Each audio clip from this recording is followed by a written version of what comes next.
നിങ്ങൾ നിങ്ങളുടെ വണ്ടിയുടെ എഞ്ചിൻ ഓയിൽ എപ്പോൾ മാറ്റുന്നു? 2000 കിലോമീറ്ററോ 3000 കിലോമീറ്ററോ 5000 കിലോമീറ്ററോ ഓടിക്കഴിഞ്ഞതിന് ശേഷമാണോ മാറ്റുന്നത്? അത് വേണം. ഓയിൽ ഫിൽറ്റർ നിങ്ങൾ എല്ലാ പ്രാവശ്യവും എഞ്ചിൻ ഓയിൽ ചേഞ്ച് ചെയ്യുമ്പോൾ മാറ്റുന്നുണ്ടോ? എൻ്റെ വണ്ടിയുടെ എഞ്ചിൻ ഓയിലും അതുപോലെ ഓയിൽ ഫിൽറ്ററും മാറ്റുന്ന വീഡിയോ ആണ് ഇവിടെ നമ്മൾ ചെയ്തിരിക്കുന്നത്. നിങ്ങളുടെ വണ്ടിയിൽ നിങ്ങൾ എത്ര കിലോമീറ്റർ കൂടുമ്പോൾ ഇവ മാറ്റുന്നു എന്നുള്ള കാര്യം ഈ ഒരു വീഡിയോയുടെ താഴെ നിങ്ങൾ കമൻറ്റ് ചെയ്ത് അറിയിച്ചു കഴിഞ്ഞാൽ വീഡിയോ കാണുന്ന മറ്റു കൂട്ടുകാർക്കും അതൊരു ഉപകാരമായിരിക്കും. എന്തായാലും നമ്മുടെ വീഡിയോനെക്കുറിച്ചും നമ്മുടെ ചാനലിനെക്കുറിച്ചുള്ള അഭിപ്രായങ്ങൾ നിങ്ങൾക്ക് താഴെ കമൻറ്റ് ചെയ്ത് അറിയിക്കാട്ടോ. എൻ്റെ വണ്ടി ഹോണ്ടയുടെ SP125 ആണ്. നമ്മൾ 2000 കിലോമീറ്റർ തൊട്ട് 3000 കിലോമീറ്റർ ഉള്ളിലാണ് എൻജിൻ ഓയിൽ ചേഞ്ച് ചെയ്യുന്നത്. അത് നമ്മൾ ഇടയ്ക്ക് തുറന്ന് നോക്കിയിട്ട് ആ ഓയിലിൻ്റെ കളറൊക്കെ മാറിയതിനനുസരിച്ചാണ് മാറുന്നത്. ഇത് ആദ്യമായിട്ടാണ് ഈ ഒരു വണ്ടിയിൽ നമ്മൾ സ്വന്തമായിട്ട് എൻജിൻ ഓയിൽ മാറ്റുന്നത്. നമ്മുടെ പഴയ പാഷൻ പ്രോയിലാണെങ്കിൽ നമ്മൾ സ്വന്തമായിട്ടായിരുന്നു എൻജിൻ ഓയിൽ മാറ്റിക്കൊണ്ടിരുന്നത്. ഇന്നേ വരെ വണ്ടിക്കൊരു എൻജിൻ പണിയും വന്നിട്ടില്ല. വണ്ടി തുരുമ്പെടുത്ത് കുറച്ച് പോയി, അതുകൊണ്ടാണ് ആ വണ്ടി നമ്മൾ ഉപയോഗിക്കാത്തത്. അത് ഞാൻ സെക്കൻഡ് എടുത്ത വണ്ടിയായിരുന്നു, അതുകൊണ്ടാണ് കിട്ടിയപ്പോൾ തന്നെ തുരുമ്പെടുത്തിരുന്നു. നമ്മൾ അത്ര കണ്ടില്ല.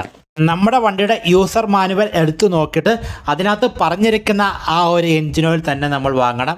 ആ ഒരു ഗ്രേഡിൽ തന്നെയുള്ള എൻജിൻ ഓയിൽ മേടിക്കണം. അല്ലെങ്കിൽ ഗൂഗിൾ സെർച്ച് ചെയ്താലും കിട്ടും. അതല്ലാണ്ട് നമുക്ക് ഇഷ്ടമുള്ള എൻജിൻ ഓയിൽ വാങ്ങി ഒഴിച്ചാലും ചാത്തൻ എൻജിൻ ഓയിൽ വാങ്ങി ഉപയോഗിച്ച് കഴിഞ്ഞാലും വണ്ടിയുടെ എൻജിൻ കംപ്ലൈൻ്റ് ആവുന്നതായിരിക്കും. ചാത്തനൊക്കെ കണ്ടുപിടിക്കാൻ വളരെയധികം കഷ്ടപ്പാടാണ്.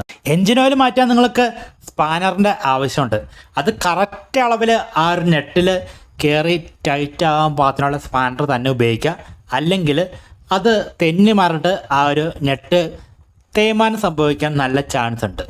പിന്നെ നമ്മൾ എൻജിൻ ഓയിൽ മാറ്റുമ്പോൾ എൻജിൻ ഓയിൽ മാത്രം വാങ്ങാണ്ട് അതിൻ്റെ കൂടെ ഈ നെറ്റ് അഴിക്കുമ്പോൾ നമുക്ക് കിട്ടുന്ന ആ ഒരു ചെറിയ വാഷുണ്ട്, അതും കൂടെ ഓർമ്മ വാങ്ങി വയ്ക്കുക.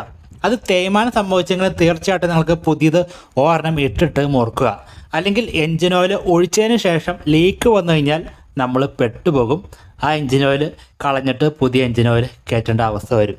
പിന്നെ നമ്മളെ കുറേ നേരം വെച്ചുകൊണ്ടിരിക്കണം എൻജിൻ ഓയിൽ മൊത്തം ചാടി തീരാൻ. അതിനുശേഷം നമ്മൾ വണ്ടി ഒന്ന് ശരിക്കും തിരിച്ചു കൊടുക്കുക. അങ്ങനെ തിരിച്ചു കൊടുത്തു കഴിഞ്ഞാൽ കൂടുതൽ എൻജിൻ ഓയിലും അങ്ങ് പോയി കിട്ടും.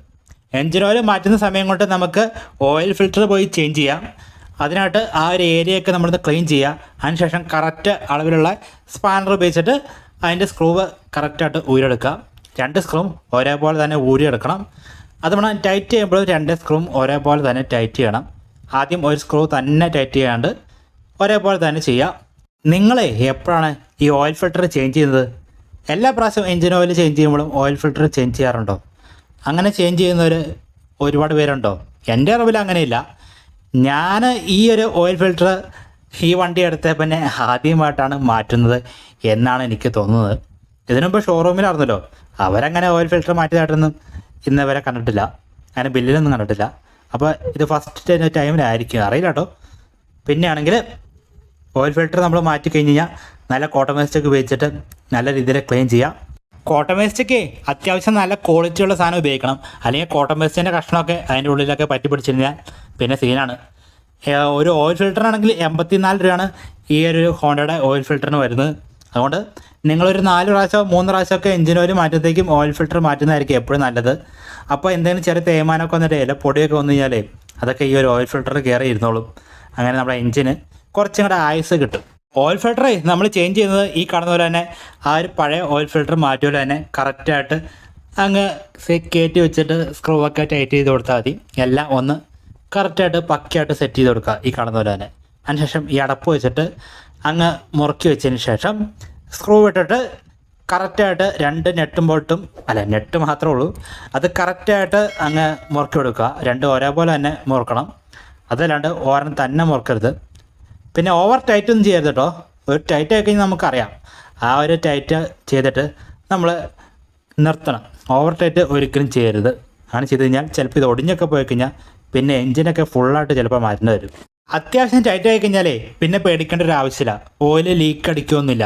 പിന്നെ നമ്മുടെ എൻജിൻ ഓയിൽ ഒഴിക്കുന്ന ആ ഒരു അടപ്പൊക്കെ ഊരിന് ശേഷം അവിടെ നമ്മൾ ഒന്ന് വൃത്തിയായിട്ട് എടുക്കുക, ക്ലീൻ ആക്കി എടുക്കുക. അതിനുശേഷം നമ്മൾ എന്താണ് ചെയ്യേണ്ടത്? എൻജിൻ ഓയിൽ ഒഴിക്കുകയല്ല ചെയ്യേണ്ടത്. വണ്ടി ഒന്ന് ചെരിച്ചിട്ട് ആ കിടക്കുന്ന ഓയിലൊക്കെ മൊത്തം അങ്ങ് ചാടിച്ച് കളയുക. അതിനുശേഷം നിങ്ങൾ പഴയ ആ ഒരു നെറ്റ് എടുത്തിട്ട് കറക്റ്റായിട്ട് മുറുക്കി കൊടുക്കുക. അവിടെ ഓവർ ടൈറ്റ് ചെയ്യരുത്. അതിൻ്റെ വാഷറും കാര്യങ്ങളൊക്കെ ഇട്ട് കൊടുത്തിട്ട് തന്നെ മുറുക്കണം. എൻജിൻ ഓയിൽ ചേഞ്ച് ചെയ്യുമ്പോൾ ഒരു കാര്യം നിങ്ങൾ ഓർത്തിരിക്കണം. 2000 കിലോമീറ്ററോ 3000 കിലോമീറ്ററോ അതൊക്കെ ഓരോരുത്തർ ഒരു ഐഡിയ ഉണ്ടാവും ആ ഒരു സെറ്റപ്പിൽ മാറ്റുന്നു. അതല്ലാണ്ട് വേറൊരു കാര്യമുണ്ട്. നമ്മളിപ്പോൾ ടൗണിലൊക്കെ ട്രാഫിക്കോടെ ഒക്കെ സ്ഥിരം ഉപയോഗിക്കുന്ന വണ്ടിയാണെങ്കിൽ ഈ 2000 കിലോമീറ്റർ വണ്ടി ഓടിയെന്നുണ്ട് കാര്യമില്ല. ചിലപ്പോൾ അതിന് മുമ്പ് തന്നെ എൻജിൻ ഓയിൽ മാറ്റേണ്ട ആവശ്യമുണ്ട്. കാരണം വണ്ടി ചിലപ്പോൾ പതുക്കെ ആയിരിക്കും പോകുന്നത്, വണ്ടി നല്ല രീതിയിൽ ബ്രേക്കൊക്കെ ചവിട്ടിയായിരിക്കും പോകുന്നത്. അപ്പോൾ നമ്മുടെ എൻജിൻ ചൂടായി ഒരുപാട് ഓയിൽ പറ്റിപ്പോയിട്ടുണ്ടാവും. ആ കാര്യങ്ങളൊക്കെ നിങ്ങൾ നോക്കണം. അപ്പോൾ ഇടയ്ക്ക് നിങ്ങൾ ചെക്ക് ചെയ്ത് നോക്കണം. വണ്ടി നമ്മളാണ്, അപ്പം നമ്മളെ എൻജിൻ ഓയിൽ കറക്റ്റായിട്ട് ചെക്ക് ചെയ്തൊക്കെ നോക്കണം. ഇടയ്ക്ക് ചുമ്മാ ഒന്ന് ഊരി നോക്കിയാൽ മതിയല്ലോ. ഈ കാണുന്ന പോലെ കറക്റ്റായിട്ട് എൻജിൻ ഓയിൽ അങ്ങ് ഒഴിച്ച് കഴിഞ്ഞിട്ട് അതിൻ്റെ അടപ്പം കാണിച്ച് കഴിഞ്ഞാൽ പണിയും കഴിയും. ആ അടപ്പം ഊരി പൊക്കി വെച്ച് കഴിഞ്ഞാൽ നമുക്കറിയാലോ എൻജിൻ ഓയിൽ കറുത്തോ ഇല്ലെന്നോ അല്ലെങ്കിൽ എൻജിൻ ഓയിൽ പറ്റിപ്പോയോ എന്നുള്ള കാര്യങ്ങളൊക്കെ പറയാലോ. പിന്നെ വണ്ടി ഓടിക്കുമ്പോൾ തന്നെ നമുക്കറിയാം എൻജിൻ ഓയിൽ എന്തെങ്കിലും കുറവോ ആ മാറ്റാറുള്ള സമയത്തൊക്കെ. അതൊക്കെ ഓടിച്ചൊരു എക്സ്പീരിയൻസ് വരുമ്പോൾ നമുക്ക് മനസ്സിലാവുന്ന കാര്യമേ ഉള്ളൂ. പറഞ്ഞ് സംഭവത്തിൻ്റെ പണിയങ്ങ് തീർന്നു. ഇനി സൗണ്ട് കേൾക്കാം.